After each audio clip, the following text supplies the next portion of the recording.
You have to learn about your body through the rehab process. If you're not doing that, you're not doing the rehab process properly.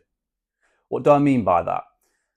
So if you, for example, went to someone and they said, "Oh, I need to see you once a week for the next 4 to 8 weeks," like, yes, you're probably going to feel good after it and you'll probably be pain free.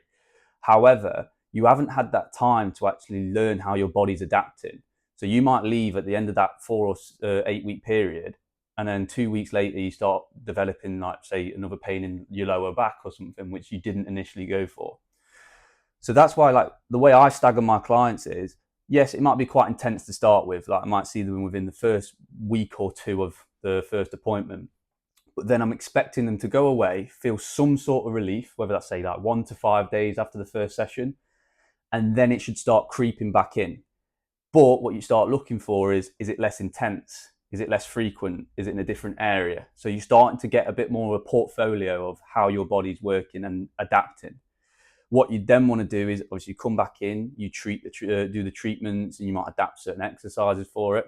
And then I'll stagger them to a 3 or a 4 week period.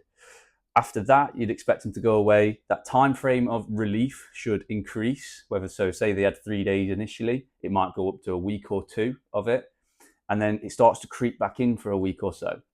Again, is it less intense? Is it a different area and stuff? And you're just looking for tick boxes. That's what you're trying to do. And then I like to say is, if you can go to, say, a 4 week period without having any negative effects, or it's creeping back in, you're in that kind of optional maintenance thing. In the optional maintenance category, it's kind of like 4 to 6 weeks or 4 to 8 weeks, because it may be controversial, but I believe you can't develop like an overuse injury in that period of time. Obviously, if it's a trauma-based injury, yeah, you can't control that. But you can't develop, say, a backache or a back pain in that short period of time. So that maintenance is just catching it before it becomes too chronic.